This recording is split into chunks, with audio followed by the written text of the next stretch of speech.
Realise you'll have to redo that. Try again. Do you mind typing on that? Try again. We'll try again. Cheryl Baker, wave. Let me invite you. I think this way, is it? There. Cheryl. Bubbly. There we go. That looks better. Yeah, can you see me? Yes, that works okay. Request to join. Okay. Request. Do I press request to join? No, that's fine now. You're here. Okay. I can see you. Yes. All good. Sorry, it's been a crazy morning. I'm looking forward to this. You've got them. I tell you what, it's been pouring down with rain here, and I was up on the roof clearing the blooming gutter. So that's my life, you know. Alexa, switch off. Alexa.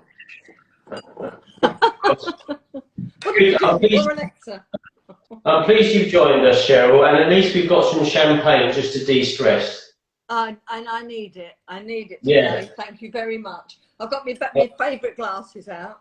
Yes, you've got your glasses again, definitely. Well, I'll tell you something. It's been a terrible year so far for the hospitality industry, the theatre, entertainment. It's been atrocious, isn't it?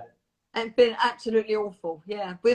In fact, I've even organised a gig in my own garden, just so that we can work. It would just be great to get on stage and perform again, you know. It's I can't wait. I can't wait to see the fans and sing the songs, and we're rehearsing, you know, all next week. So looking forward to it.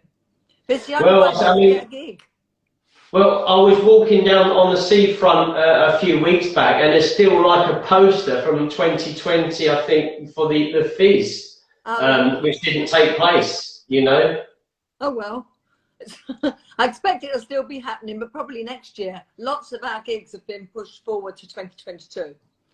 Yeah, who would have thought this was the situation when we had the 3 weeks to flatten the curve? Unbelievable, unbelievable. Can you see me? Am I light enough?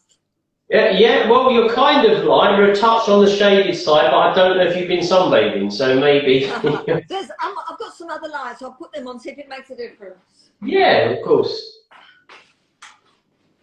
It might make no difference whatsoever. Marginal, but it's fine. People can see you and they can see me, which is fine. So what was I going to say to you? 40 years ago, obviously, the Making Your Mind Up. Yeah, 40 years. And yet I'm only 36. It's a miracle. 36, yes. I was going to say you was 24 when that happened, so relatively young for a massive thing.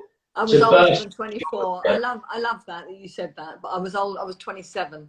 I was just 27. Yeah. I'm sorry. No, don't be sorry. I'm sorry. I was 17.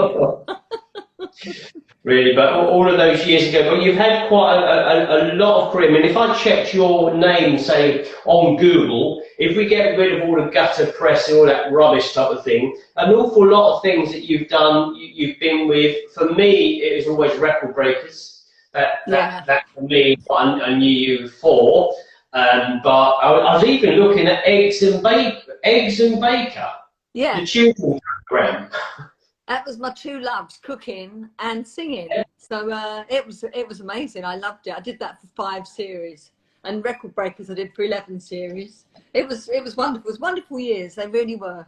Well, you're so. I watched a couple of episodes because they're on YouTube of the Eggs and Bacon, and you're so relaxed. You're laughing and you're at ease. Very similar to who's the lady? Was it Rusty Lee? They used to do something, and she was always laughing and hugging people, and it was a delight to watch. I watched a couple of episodes, and that was quite nice. It's quite funny. It was to encourage children to cook, because cooking in schools was put on the back burner. It was almost as if it's not important. And I think there are certain things in school that I think every child should learn. One of them is CPR. Another one is to do your tax return, and another is to learn how to cook, because the day will come when someone isn't there to cook for you, or you can't afford, or you can't get out to go to a restaurant. And look at this lockdown situation we've all been in. We've all had to do our own cooking. So certainly if you live in the middle of nowhere like me, where you don't get deliveries, so everybody should learn or be taught how to cook, basically. Well, I think they used to do, I mean, I can remember from secondary school, we used to have home education. But as you said, nobody took any interest in it. It was just relaxing half an hour.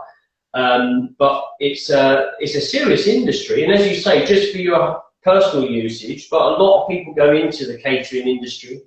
Many people do. Yeah. And obviously, what pairs well with food is obviously wine and champagne. Always. Always. Let's get one open, because I need a drink. I'm going to try the Trianon. This one. That's the one, Cheryl. That's the one. Let's get this open, because they're nicely chilled. I've kept them in my fridge. So this is Roger-Constant Lemaire. Last time we did Prosecco, you and I. Yeah. So we've kind of raised the bar here, and we're going to Champagne region, and a small producer. I've been there a few times. Lovely family. 2 brothers run it now. Yeah. And I do like their champagnes. Hence, I wanted to send you some. Am I right in thinking that it can only be called champagne if it comes from the Champagne region, or is that changed now? No, that is it. That is correct, Cheryl. Yes, you can only class it as a champagne if it comes from designated areas of the Champagne region. Yes. We're just gonna. What if you can't get the top off?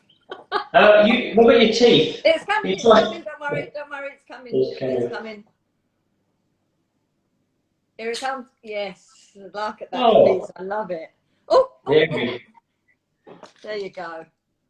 Well, let's try this. The first of the day. Okay. So pour a little drop out, yeah? So this is Champagne Roger-Constant Lemaire Cuvée Trianon. Trianon. And this is a Chardonnay Pinot Noir. And this is 4 years. So this champagne sat 4 years in the cellar. So aging away. Right. Okay. What's the correct thing to do? Oh, right. Okay. Hang on. Sniff. Well, the correct thing to do is to first. Yes, or you can look at the wine and the colour. Depends how detailed you want to be. Yeah. Then you would give the nose a good going. You might want to swirl it a bit. That's up to you. That releases more of the aromas. It really does. And then you taste it. See, when people do that, I thought, oh, that's a load of old twaddle. But it's not. It really does release the aromas.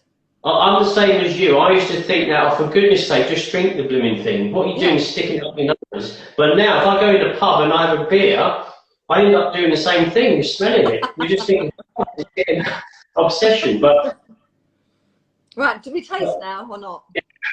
Yeah. All right then. Lovely. Oh, that's absolutely lovely. That is a good feeling, isn't it? Really lovely. Lovely. Did you just top your glass up? Yes, I needed a bit extra. God, that's a cracking champagne. That is what. I do love Prosecco. I love Cava. You know, there are certain. Yeah, Cava. Some are better than others. Yeah. But champagne tops the lot. It really does. I think it's.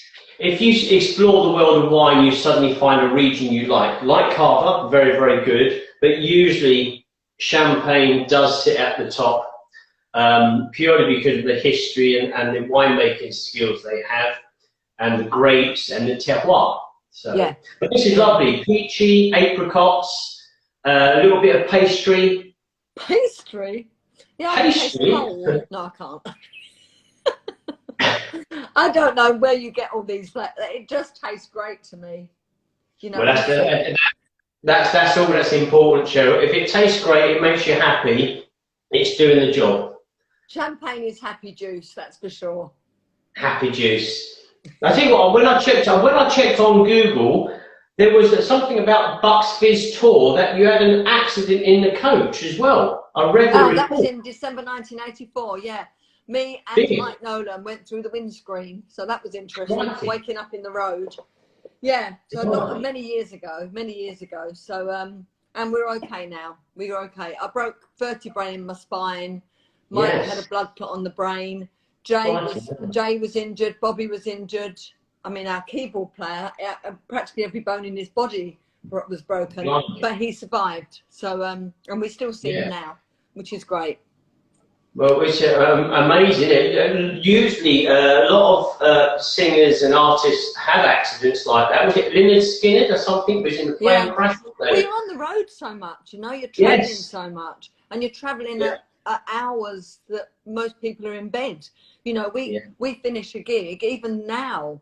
You know, we'll finish a gig at 11 o'clock, get in the car and drive home. Sometimes you don't get home till 2 or 3 in the morning, you know, and used to be later than that when we were younger, but now we draw the line. If it's longer than a 3-hour drive, we book a hotel. But it's unfortunately, it goes with the job. It's quite a risky job.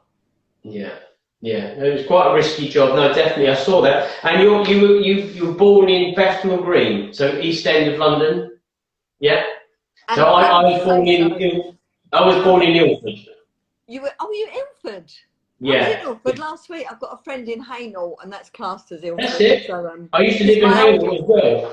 Is that where you are? I used to live in Hainault off of the New North Road, Tomswood Hill, so the big roads at the top there. Oh wow! Yeah. Wow. Yeah, she's that friend of mine. I met her when I was 5 years old in primary school. So we stayed at school throughout our primary and secondary school, and we stayed mates ever since. And I see her all the time, I see her regularly. So Sharon, her name is. Used to be Sharon Brown, now it's Sharon Kelly. Yeah, she's a real dear friend of mine. Nice. Yeah, they're lovely areas. They were very, very nice areas, but I think most areas have kind of run down a little bit, but they're starting to pick up a bit with new building works, etc. Yeah, no. I think Bethnal Green, because it was East London, I mean, it was bombed really badly in the Second World War. And so what they did after the war, they built all these fantastic parks. I mean, Victoria Park was obviously built with Queen Victoria, but where I live, Meath Gardens Park, fantastic big park there. We were surrounded by parks, and because of the war and the damage done, new buildings went up. We lived in a block of flats. It was 4 stories high, so not too high. And we were surrounded by greenery. We backed onto a park.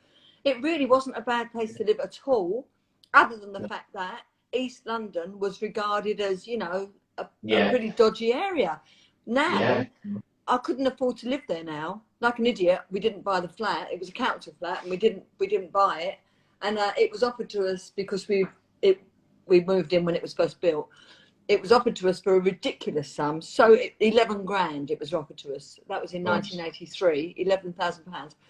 And we went, oh, no, I'm not going to buy that. Who wants to live in Bethnal Green? Now everybody wants to live in Bethnal Green. Well, it's expensive. It's expensive. I mean, even back then, if you look at, say, Dagenham, which was a working class area for the factory, I can remember looking at a flat for £31,000 back then as an investment with a friend. And I think that's now like 210, 220, some 20 years later. But who would have known? It's because it's in the catchment area, the zones into London. The prices are just... I know, they skyrocketed. When people realised, hang on a minute, I think it was Terence Conran. He was on a boat going down the River Thames. I interviewed him and he told me the story. He was on a boat going down the River Thames and he saw all the warehouses on the south side of the river that were just derelict. And he thought, hang on, there could be money there, you know, we could turn those into nice flats. And now look how expensive, millions of pounds now those apartments are. I tell you something, another thing, and it pains me a lot. I remember looking at, you know, the tobacco docks. They literally were just factory warehouses. That's right. I looked at an off the plan 1-bedroom apartment for £100,000 in about 1997, and now they're £1 million plus. And I think one of the apartments is owned or was owned by Cheryl, which you know. Yeah. And I looked at it, and it was just a rotten old place, but it backed on to the Thames, you know. But you don't know it. You just don't know those prices are going to go up. It's just. If only we'd known. If only we'd known, Chris. My flat in Bethnal Green that we were offered 11 grand to buy. About 5 years ago, I checked the price, and a similar property in that block of flats was £500,000, and that was a few years ago. So yeah, £500,000 is crazy. Oh, but you know what? You can't go back in time, so you can't lose sleep over it. You can't go, oh, what if? Why didn't I? That's not going to make things change. So that's my mantra: is move on, draw a line under it, don't worry about it, and on to the next. So you're going to be doing champagne. Drink champagne. You're going to be doing a party in the garden then? Yeah, next week. Really looking forward to it. So we've got a party in the garden tomorrow as well. We've got it's my twin daughters. Their birthday is on Father's Day, which is obviously this Sunday. But we've got a nice socially distanced 25 people, friends and family are coming over, and we're going to have a party in the garden. So if you don't mind, I'm going to put toppers on these bottles of champagne when we're absolutely and get them out tomorrow. Wow. Well, yeah, do that and see what people think. Let's try the next one. Okay. Which is, let's try this one here. Yeah. So this one was voted as the world's best champagne last year. Really? Yes, yeah. At our awards in London, the judges voted this one as the best. Wow. So let's try it. Was it bottled in 1966? No. It's not that. It sounds good. It's not bottled in 1966. This is 5 years in the cellar. So let's say this was in 2015, 2016. That's when it was bottled. So it's not that old. Otherwise, it would be quite a rare champagne if it was. I know. But this was voted as the world's best one. So let's see. I didn't want to waste any of it, so I was very slow then. Okay. So this is Trianon 66. Here we go. Been looking forward to this. Blimey. Oh, look at that. Oh, that's lovely. Oh, yeah, lovely. Hello. On the nose.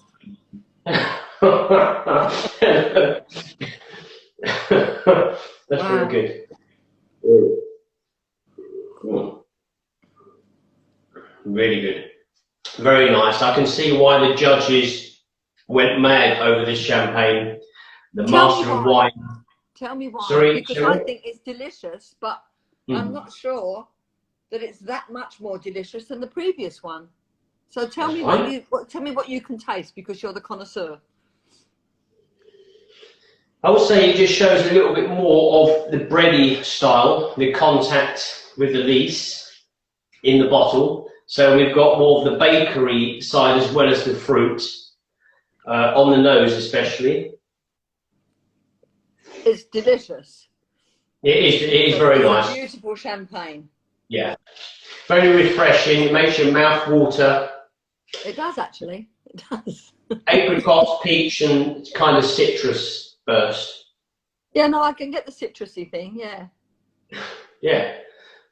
So that was voted as the world's best champagne last year, which I wanted you to taste.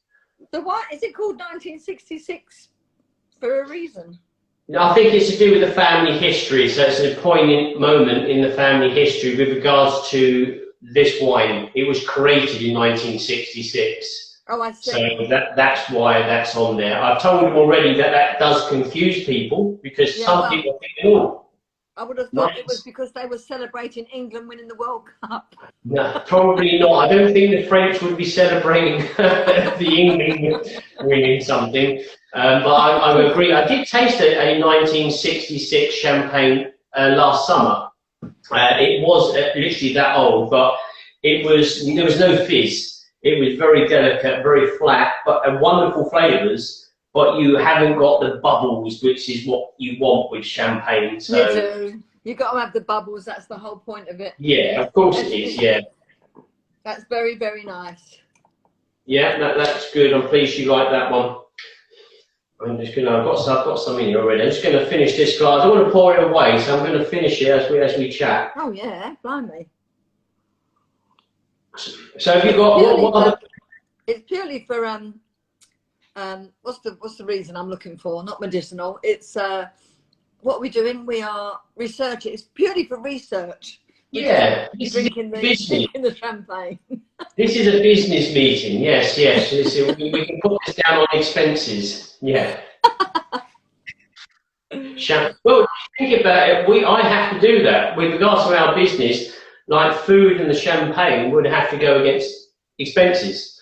Yeah. So yeah. What a dreadful job you've got. Terrible job. Yes, yes. So what else was there I was going to say to you? So yeah, your plans I've got on here. What plans have you got for the near future, Cheryl? Well, is there any other shows coming up? Very soon. We're in the studio with Mike Stock to do an album. As you said, it's our 40th anniversary. The plan was to do the album last autumn, but of course, because of COVID, it couldn't happen. But Mike and his son James are laying the tracks down now, and we're waiting for the call. What he does, he just rings and says, "What are you doing tomorrow?" And you go, "Oh, I'm free. Right, come in. You're doing the first track." So it's literally like that. So any day we're expecting the call, and we'll start our 40th anniversary album. And then gig-wise, we've got hopefully, if it happens, we're flying off to Jersey for a gig next month. We've got a couple of festivals in August, which I hope are happening. September is when the gigs start properly. We've got, lots of gigs in September, October, November. That's when people feel, I think, they're safe to book and start booking the gigs. Yeah. And so by that time, hopefully the album will be finished, and we'll have a bit of a party to celebrate. And I'll be in touch with you, because obviously we will need to be drinking some fizz. So. Yes. Well, I could come down and do a tasting. Definitely. Where are you in Kent? That would be good. Are you in Kent, Cheryl? Whereabouts are you in Kent? Down in Kent? It's a tiny little village in between Maidstone and Tunbridge. Right, okay. Yeah. So it's tiny. You're not too far away. You're not too far away from us. So no. Where are you? I can slide down. Where are you? We're up in we're Clacton on Sea. Oh, that's right. Because our Clacton gig. That's it. I don't know if it's postponed to this year or next, but we're definitely still doing it. I think it's next year. I think it's next year, Cheryl. Okay, Westcliff Theatre, isn't it? Yeah. Westcliff, yeah, we're literally just down the road. To a degree, I can see Westcliff Theatre from the house. So, okay. Yeah. So that'll be. You're probably, Clacton to here is probably an hour, maybe slightly more. Yeah, something like that. Could be a bit more than that, probably. Hour and 15.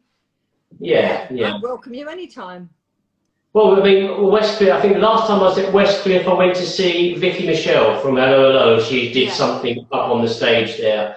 But otherwise, that's been closed. But our kids now are performing there with, is it Graham Cole that lives local? Graham Cole. I know Graham. He's doing something with some young kind of actors and actresses. So they're involved there at Westcliff Theatre. It's a lovely old traditional kind of theatre, which I like. Yeah, it's lovely. Nice. It's lovely. So, the modern theatres don't have that charm that the old ones have, They've always got great sound systems, and they've got the aircon in there and everything, They've got the things that the old theatres need to kind of catch up on, but that historic charm they're really lacking, and all the beautiful ornate, the different tiers. The circles and everything. I love the old theatres. They're so beautiful. Well, they have so much history. I know but my friend Andrew Robley, who's a stage actor, performer, I sometimes go to Westcliff with him. And when you go to the bar area where the drinks are, then you've got all of the pictures of the people that once performed. And I think there's like Frankie Howard up on the wall and all these other people. You think, wow. Yeah. These people were once here on that stage. Tommy Cooper and all the greats from years ago. They're all dead and gone now, but their memories live on. They do. So look, our memories are drying up a little bit here. Should we try the rosé? Yes, we will. I do love a rosé, I must say. I do love a rosé. It's a Rosé de Saignée, so it's a little bit darker usually. So the Saignée means blood in French. So it's not, there's no blood in it, so it's vegetarian still. It makes me think that because it's darker, it makes me think that it's going to be sweeter. Is that the case or not? No, what that means is it's had a longer, it's been with the skin for a bit longer, Cheryl. So the pigments of the skin comes out to make it darker. And okay. I've seen you make this one. Sorry? The skin of the grape. The skin of the grape, so the black grapes. I think it's the Pinot Noir and the Pinot Meunier.